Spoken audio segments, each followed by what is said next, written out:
नमस्कार. शिक्षण संवाद या कार्यक्रमामध्ये आपणा सर्वांचं पुनश्च एक वार हार्दिक स्वागत. शिक्षण संवाद या कार्यक्रमामधून आज आपण शालेय ग्रंथालय या गाभा मानकाची माहिती पाहणार आहोत. शाळा मूल्यांकन करत असताना ग्रंथालयाचं मूल्यांकन कसं करावं, कोणकोणत्या बाबी यामध्ये महत्त्वाच्या ठरतात, शालेय गुणवत्ता विकासामध्ये या बाबींचं महत्त्व काय आहे, शिक्षकांनाच नव्हे तर विद्यार्थ्यांना आणि समाजाला या शालेय ग्रंथालयाचा वापर हा उपयोगी कसा होईल, या सर्वच पैलूंचं, या सर्वच घटकांचं माहिती आणि चर्चावजा स्वरूपात पाहणार आहोत. तर ग्रंथालयाकडे जाण्या अगोदर एका शायरनी सांगितलेल्या 2 ओळी ह्या आठवत आहेत आणि त्या इथे बोलणे इष्ट ठरेल. त्या शायरने असं म्हटलं आहे कि अगर आपके पास 2 रुपये आ जाए तो एक से रोटी खरीदो, एक से किताब. रोटी आपको ज़िंदगी देगी और किताब आपको ज़िंदगी गुजारने का तरीका सिखाएगी. मित्रांनो, जीवन आणि वाचन किंवा पुस्तके याचा अत्यंत घनिष्ठ असा संबंध सांगितला जातो. आपण आपलं जीवन जगत असताना किंवा शिकत असताना इतर अनेक लोकांचं देखील अनुकरण करत असतो, जी थोर महात्मे होऊन गेले. यांच्या बाबतीत पण असं म्हटलं जातं की थोर महात्मे होऊन गेले, चरित्रे त्यांची पहा जरा, आपण त्यांच्या समान व्हावे, बोध सापडे हाच खरा.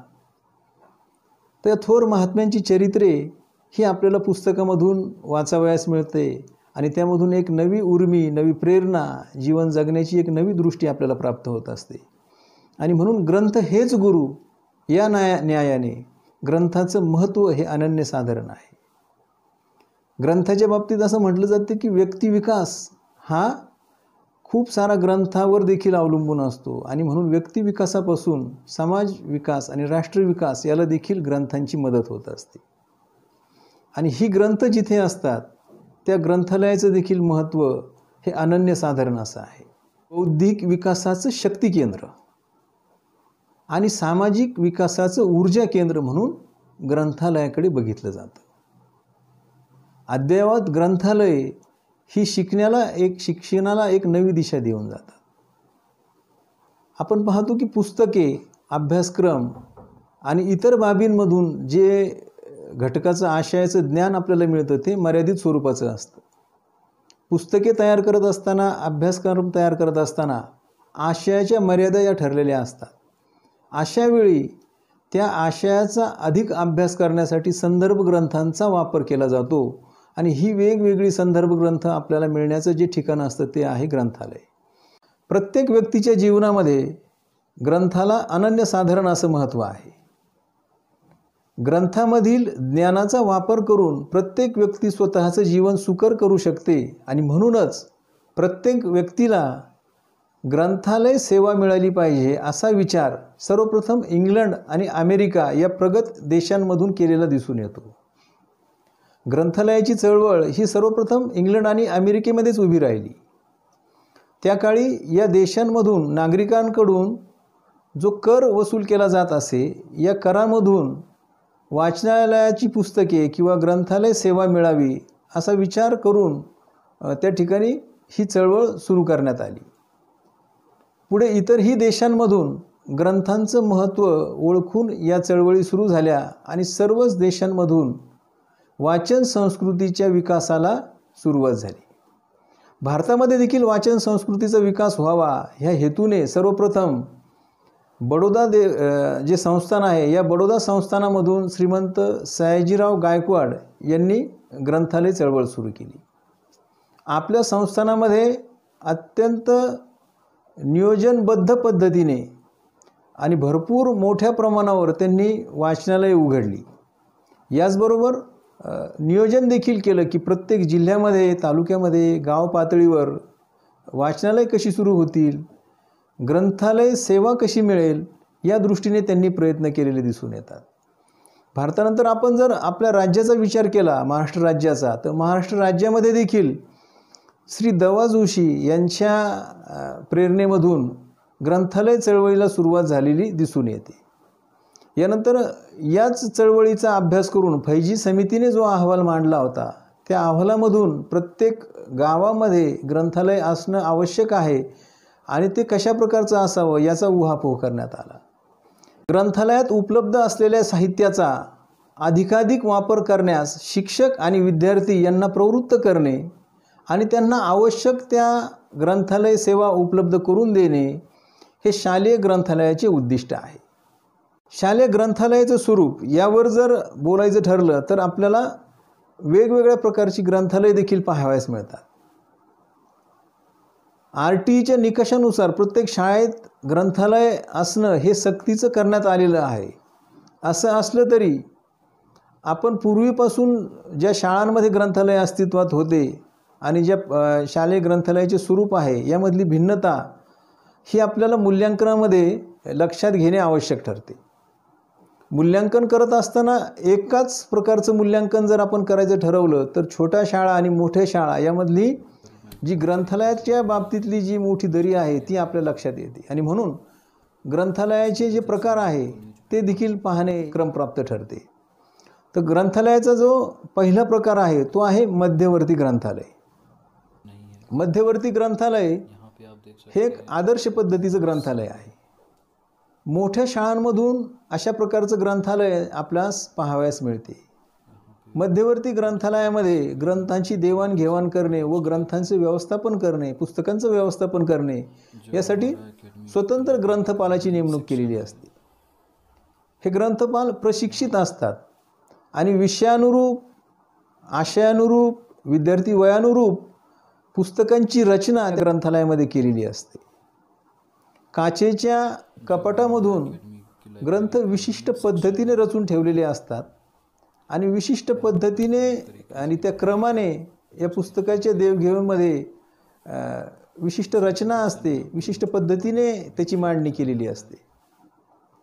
विद्यार्थ्यांचं रेकॉर्ड मेंटेन करणे, देवघेव रजिस्टर असेल, वाचनाची वेळा असतील, शाळेमध्ये ज्या तासिका आहेत, वाचनालयामध्ये जाण्याच्या येण्याच्या वर्गाच्या ह्या जो क्रम आहे हा वेळापत्रकामध्ये नमूद केलेला आपल्याला दिसून येतो. अशा पद्धतीने मध्यवर्ती वाचनालय ही एक आदर्श वाचनालयाचा प्रकार आहे आणि प्रत्येक शाळेमध्ये आपलं जे ग्रंथालय आहे ते मध्यवर्ती ग्रंथालय कसं होईल या दृष्टीने प्रत्येक शाळेने प्रयत्न करणं गरजेचं ठरतं. मोठ्या शाळांमधून, उत्तम दर्जाच्या शाळांमधून अशा प्रकारची मध्यवर्ती ग्रंथालय आपणास पाहावयास मिळतात. यानंतर छोट्या स्वरूपामध्ये जी काही ग्रंथालये असतात, छोट्या शाळांमधून ती आपणास पाहायला मिळतात. शाळेची एखाद्या वर्गखोलीचं रूपांतर ग्रंथालयामध्ये केलेलं असतं.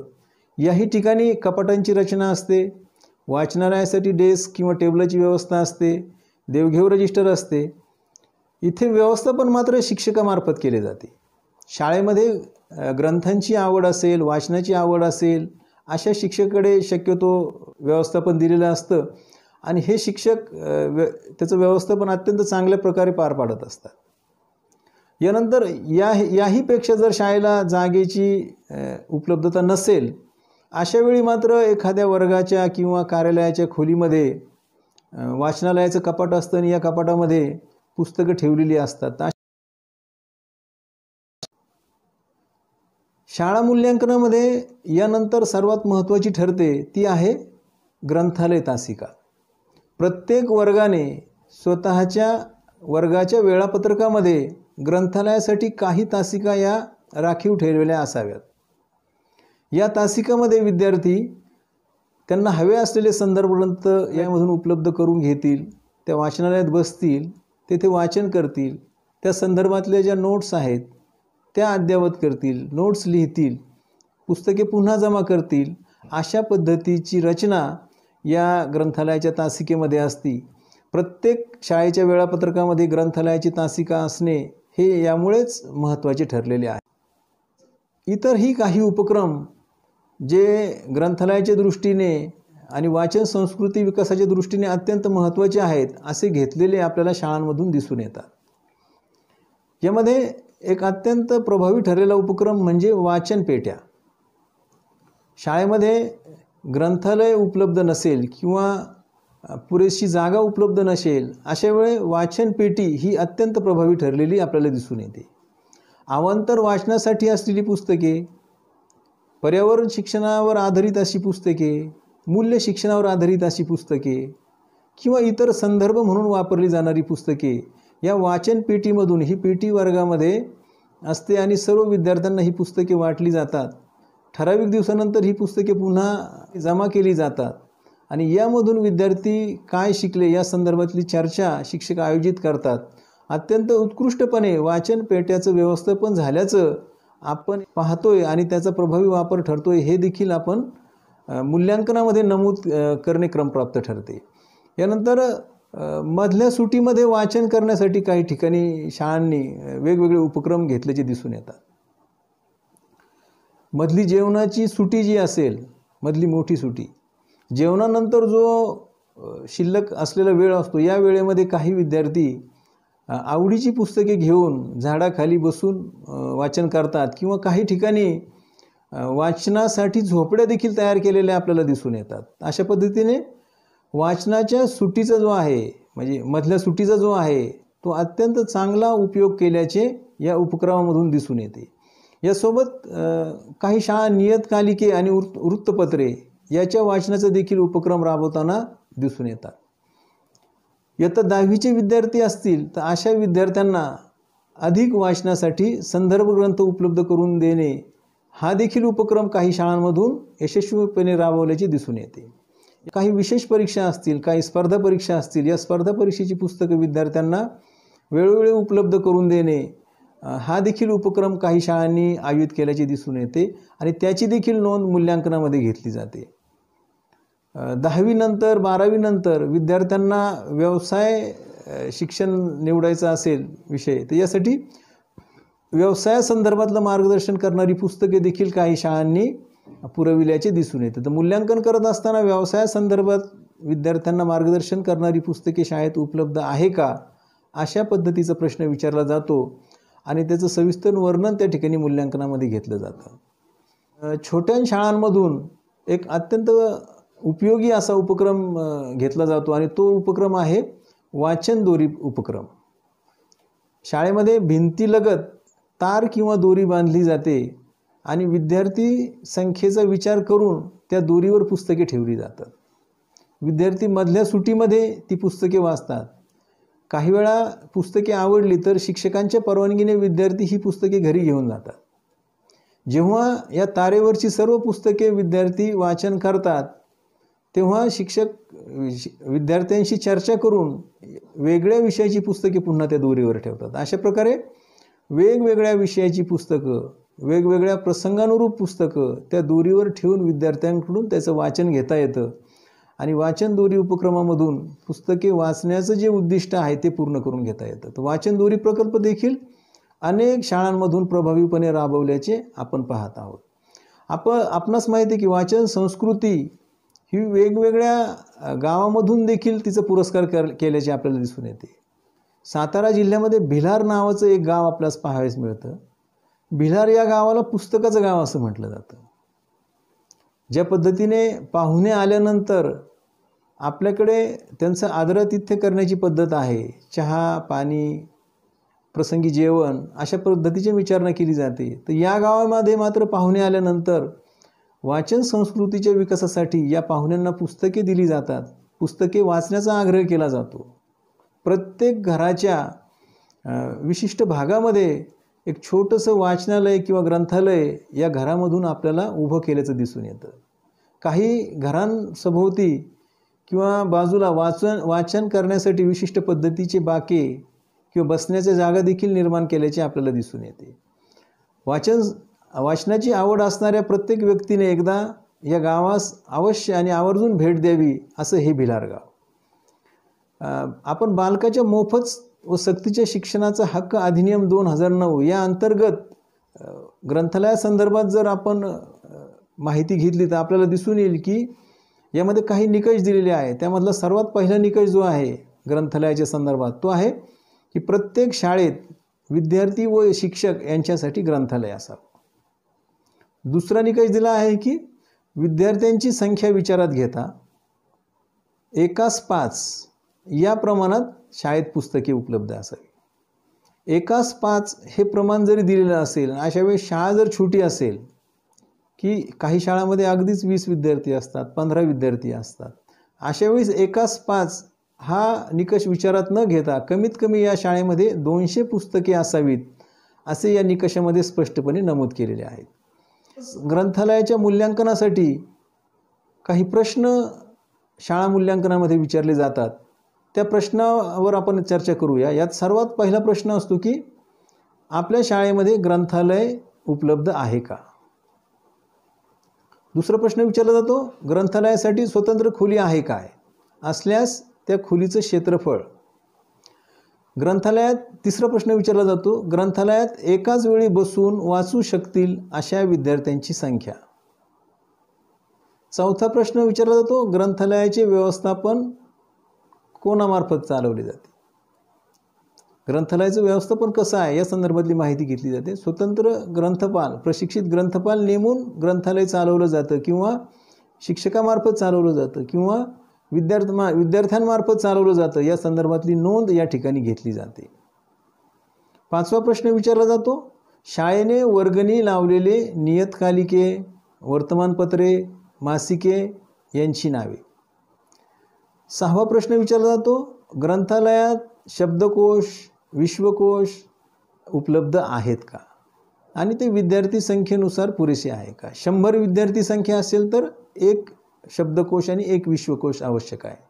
या प्रमाणात शब्दकोश आणि विश्वकोशांची संख्या असेल.